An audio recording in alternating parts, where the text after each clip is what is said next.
Acá nos peleamos para ver quién presenta a Iván Jagroski, sí, que es un para placer ver quién no tenerlo lo presenta. en la Claro, mañana. Okay, presentalo vos, no vos. No, yo no quiero saber nada. Lo cierto es que lo que quiere saber mucha gente que está mirando es qué es lo que está pasando en un nuevo capítulo de combate entre los gobernadores o un grupo de gobernadores y Javier Milei. ¿Qué información tenés, Iván? Bienvenido. ¿Qué tal? No, me reía porque vos decías, la gente quiere entender qué está pasando y yo te iba a decir, nadie lo entiende y me iba a retirar. Porque hay algo que lo comentábamos ayer también, que es que uno siempre le busca el racional a esto. Pero dejemos de lado un segundo el análisis, porque nos enmarañamos siempre en una manera que tenemos de ver el mundo, que entendemos que es la correcta, y uno lo que tiene que mirar es cómo lo mira Milei, que yo lo digo siempre, yo soy de los que no la ven, en palabras del presidente, pero tengo que tratar de entender por qué hace lo que hace. Y a mí me parece que no me parece casualidad que todo lo que parece simbólico tenga también un correlato material. ¿Por qué digo esto? Porque Milei elige a sus primeras tres víctimas, digamos, entre comillas, de enfrentamientos, a La Rioja, con Quintela y Lali Espósito, a Chubut, con la situación que genera el gobierno y el enfrentamiento con Torres, y ahora Axel Kicillof. No casualmente son las tres provincias que peor situación financiera y fiscal tienen. Es decir, son las provincias más necesitadas de los recursos de la nación. En el caso de la provincia de Buenos Aires, una provincia que aporta muchísimo más de lo que recibe por el sistema de coparticipación. ¿Por qué esto me parece interesante? Porque no es que Milei se está peleando o elige peleas con provincias que están holgadas fiscalmente, que tienen sus cuentas... O sea, decís que elige rivales débiles. Bueno, no elijo la palabra débil porque justo la provincia de Buenos Aires tiene el 40% del electorado. Chubut en Termap, que es el lugar que veremos ahora, nos vamos a meter ahora en lo de Torres, si terminan cortando o no, pasa el 33% de la producción de petróleo a nivel nacional. Tal vez La Rioja es la provincia que tiene menos relevancia en este sentido, con el mayor de los respetos a la provincia de La Rioja, y que ayer nos enteramos que propone una reestructuración amigable con los bonistas. Pero sí digo que son las tres provincias que están más necesitadas de una relación con el gobierno nacional. ¿Y qué hace Milei incluso en la situación docente? Dice, esto es un tema no solamente a estas tres, sino a todas. Le dice, esto es un tema de ustedes. De las provincias. Claro. Tiene no una ventaja, pero se compró Milei, se compró no en términos de guita, se compró políticamente, además a Toby, ¿no? Es un mayordomo que se compró Milei, que es el gobernador de Tucumán, que sin que nadie se lo pida, simpático, Jaldo, es el que va diciendo todo lo que Milei no puede decir contra sus propios gobernadores. La primera víctima fue Torres, hoy perfectamente puede ser Kicillof, pero es el gobernador que tiene para mostrar Milei y decir, vieron que no es cierta la acusación que hacen sus pares. Bueno, primer dato esto, las tres provincias más comprometidas en sus cuentas. Segundo dato, en el caso de Torres, uno tiende a pensar que empezó de una manera, ¿no? Acá hay que pensar la ganancia en este sentido de Torres. Yo creo que fue una actitud inteligente la del gobernador Torres, por lo menos en el corto. ¿Por qué? Lo conoce mucha más gente que la que lo conocía hasta hace 72 horas. Sí, su popularidad ha explotado en estos últimos días. Tiene un discurso que viene del PRO, pero incluso le ha caído bien a sectores del peronismo. Y se le plantó desde un lugar que recuerda, ¿no? La Patagonia es un lugar con su propia historia, es un lugar con su propia mística, con su propia narrativa. Y el último gobernador patagónico fue, uno podría decir, el último presidente con mayor consenso social, que fue el caso de Néstor Kirchner. Ahora, perdóname, también podés agregar que la necesidad lo llevó a tomar cartas en el asunto, ¿no? Por eso te digo, lo primero es la necesidad, por eso te hablo de las cuentas fiscales de las tres provincias. Ahora, ¿qué hace uno con esa necesidad? En el caso de Torres, tiene, para mí, esa ganancia inmediata, tiene un riesgo potencial. Que uno tendería a pensar que está esperando que Hugo Sastre, el juez de Rawson, le valide la cautelar que él presentó para que le dé una salida. ¿Por qué? Porque ayer el secretario general de los petroleros de Neuquén, Rucci, y también Rolo Figueroa, que parecía que los gobernadores patagónicos se plegaban en su conjunto, dijeron, bueno, primero el diálogo, después la medida de fuerza. ¿Por qué? No porque crean que Torres no tiene razón. Porque pasa esto que habitualmente le pasa a todos los gobernadores, que en este caso Torres no cayó por ahora en esa mezquindad y tampoco Kicillof, que es que alambran tanto sus provincias que después no pueden salir. Entonces, ¿qué dicen los gobernadores? No, si vos vas a tener el protagonismo y no va a ser colectivo esto, yo no me sumo. Claro. Que es lo que me dijo un gobernador a mí. Que ahí es como el perro del hortelano, me sumo para ¿no? que capitalices vos, sería. Exactamente. Bueno, pero también es cierto que Torres fue el primero en dar el paso al frente. Ese es el punto. Por eso yo lo del perro del hortelano, que es, vos no querés dar el paso al frente, pero tampoco querés que lo dé yo. Por eso yo insisto con esto, que hasta que no aparezca uno, esto es un marco teórico, ¿no? Que es 2 más 2 da 4 hasta que alguien me diga lo contrario. Los gobernadores en la Argentina, el último, a mi juicio, fue Néstor Kirchner. De ahí para acá, todos son tigre de papel, ¿no? Que hay una narrativa de sectores que siempre dicen los gobernadores, la Liga de Gobernadores, y hasta el momento, ante el primer latigazo del gobierno nacional... Claro, cuando hay que salir a jugar, cada uno responde a su propio partido. Que es lógico que cuiden su quinta, que cuiden su espacio, pero eso les impide la nacionalización. Vos decís que si llega la cautelar, de alguna manera encuentra una diagonal Torres. Mira, Torres ahí tiene 3 posibilidades, si llega la cautelar. O les dice a todos, vieron que yo tenía razón y espiraliza el conflicto, yo no la veo, pero yo no la veo en general. Dice, mantiene la medida de fuerza, porque esto tiene que ser por una medida de sabotaje o sindical, digamos, no hay un tema que pueda institucionalizarlo la provincia, porque los recursos son provinciales, pero digamos, el fierrerío es nacional, si quiere, de alguna manera. Sí, sí.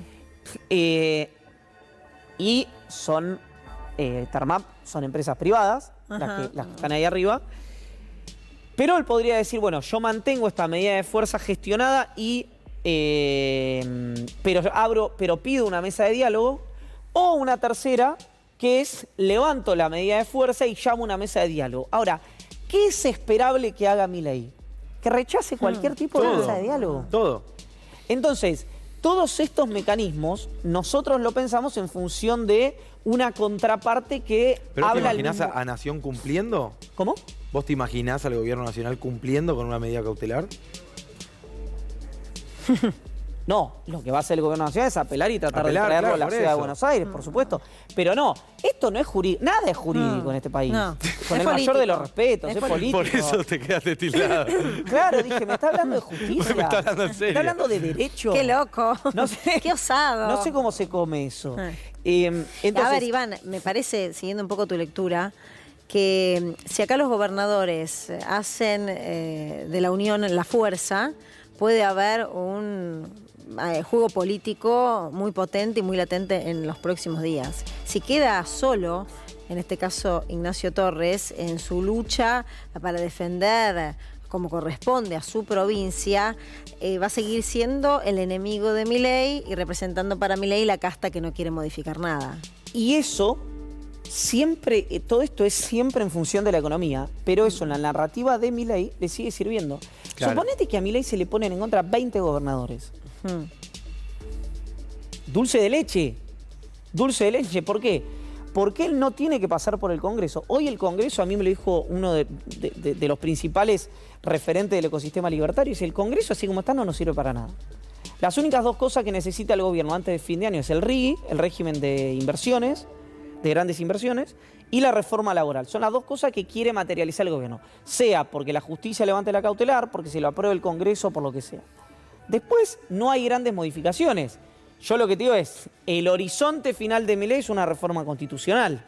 Si aumenta capacidad parlamentaria en las 2 elecciones que le quedarían, en realidad la elección de medio término, y si llegara a revalidar. Pero vos decís que es dulce de leche, se sostiene una gobernabilidad con, todavía esto de todas maneras no alcanzó esa dimensión de muchos gobernadores haciendo un contrapeso importante. Por eso te digo, depende de la economía. Siempre depende de la economía. Entonces, acá lo que manda es el bolsillo. Ahora, yo lo que veo en los números de las encuestas es, No baja la positiva de Milei, pero todo el indeciso se le va negativa. Hoy está casi partido en dos, Claro. en un lugar exacto. También es cierto que la negativa, es decir, entre la positiva y la negativa hay un evento muy lábil, ¿viste? O sea, de una semana para la otra Sí. aumentaron 3 o 4 cosas, hubo un hecho de inseguridad y 2 cosas más. Pero lo veías muy bien la semana pasada, sí, pero ahora lo veo muy mal. Exactamente, Listo, claro. exactamente. Con lo cual, yo no creo que el gobierno juegue con ese dato. Me parece que con lo que juega el gobierno es, pone todo el capital político arriba de la mesa y va a tratar de pasar marzo y abril. Sabe el gobierno que entre marzo y abril se va a venir la mayor andanada de enfrentamientos de la oposición. Ahora, ¿con qué juega también el gobierno? Que yo te digo a vos me decís, los gobernadores, ¿conducidos por quién? Bueno, no, porque el por juego supuesto. de Yarlora no es el mismo que el de Quintela, no es el mismo que el de Torre, no es el mismo que el de Poggi, que no es el mismo que el de Kicillof, que no es el mismo que el de Infran, etcétera. Sí, no voy a nombrar a los 20, pues no vamos a la por favor. Gracias, no vamos a la una. Pero también la desorganización en la oposición, que Milei podría pararse y decir, yo me enfrento uno por uno, les gano. Los liquido. Si yo me enfrento contra todos juntos, pierdo. Ahora, ¿por qué se juntaría Orrego con Kicillof o Torres con Infran? ¿Por qué? Bueno, porque Milei les sacaría, ¿no?, los recursos a varios. Ahora, ¿cuál es el planteo que hace Kicillof? Va por competencia originaria a la Corte. ¿A qué Corte? A la Corte que el gobierno que representa a Kicillof le hizo un juicio político por la coparticipación. ¿Qué apuro va a tener la Corte para decir, simpático, ustedes me hicieron un juicio político y ahora Ya me querés que apuro. yo acelere? ¿Cuál es la ventaja que tiene Kicillof? Que llevó los mismos argumentos por los cuales la Corte le dio la razón a la Ciudad de Buenos Aires, por lo menos Claro, parcialmente. claro. Pero ahí volvemos a... Exactamente. no me vengas con lo jurídico, digamos. Exactamente. Palabras más, palabras menos. Entonces, me parece que ahí se está, digamos, ahí es la canchita donde se juega y si quieren les cuento algo de la apertura de sesión. Te iba a preguntar Sí, justamente claro. por eso. ¿Qué, no te lo vas a guardar? No, es a las 9 de la noche. 9 de la noche. Juega Sí, Banfield Riestra, además. Ese a es esa todos hora. los datos que tengo. Un dato... No, no es cierto. 9 No, de sí la juega noche. Banfield Riestra. ¿Banfield Riestra juega? Sí, 9 y cuarto. ¿Qué vas a ver? No, todavía estoy en duda. la ¿Esperás verdad. un hecho de inseguridad ¿Cómo? adentro de la cancha con el referee o no? ¿Viste toda la gente? ¿O no? No, tranquilidad. No sabía si me hablabas de... No, afuera. No sabía sé. de cuál de los No, dos no, eventos no. hablábamos. Bien. Adentro del Congreso de la Nación, motivo de las 21 horas. Primero, hacer algo distinto, por el mero hecho de hacer algo distinto. Segundo, tiene una evocación al State of the Union de los Estados Unidos, al SOTU, que es a la noche. No es apertura de Asamblea Legislativa, es meramente un discurso, no es institucional. Pero... Ahora, ¿qué dice el gobierno? Además, esto tiene una lógica racional, que es, me va a ver mucho más gente a las 9 de la noche que a las 11 de la mañana. ¿No? Lo cual Eso eso sí, es sin duda. lógico. Prime Si yo hago time. una cadena nacional, el prime time, me va a ver mucha más ¿Un gente. viernes? Indiscutiblemente. Yo eso te lo discuto, creo que te lo discuto a muerte. Ahora, ¿qué me ¿Qué decía? hace la gente el viernes a la noche? Sale. Cada vez menos. Bueno, sí, No eso sé. es cierto. ¿Qué me decía? Lo voy a citar, porque me lo dijo recién y me pareció, no lo había pensado. Yo que me dijo Leandro Gabriele. Gerente de promoción Acabamos de de Pecana. citar a Leandro Gabriel. Acabamos de citar a Leandro Gabriele. ¿Por Bien. qué? Porque me lo dijo recién. Milei, Torres, Gabriele. Dice, ojo, porque hay una posibilidad, que esto yo no lo había evaluado, Ajá. que es que a las 9 de la noche, avisado con tiempo, sin horario laboral, vos tengas también movilizaciones a favor y en contra. A favor no importa, es la lógica, excepto Macri, la lógica que tuvieron todos los gobiernos cuando asumieron, movilizaciones a favor. Pero también que se disperse la atención si llega a haber una movilización en contra. Lo que me dicen, y cierro con esto, es que hacia el final de un discurso que aproximadamente durará como mucho 45 minutos, más que aproximadamente como mucho 45 minutos, puede llegar a haber una sorpresa de Milei de lo que se espera que diga. Es decir, uno espera una ruptura contra la casta, la herencia, Sí. la corrupción, etc. Eso va a estar. Pero se puede esperar también una sorpresa de Milei hacia el final de su alocución en el Congreso de la Nación. El placer de tenerte, Jagroski. Ya Será no esta quiero- mañana, ¿no? Me quedé con ganas de más. Te iba a dar la sorpresa, pero nos tenemos que ir. Mirá no, vos. decila. Mirá vos. Decía sorpresa. Es la magia de la televisión, Rumisca. Bueno, mañana. Mañana, ¿Te será parece? mañana. Dale, gracias. Gracias, Jagroski. Tenemos novedades de último momento, vamos.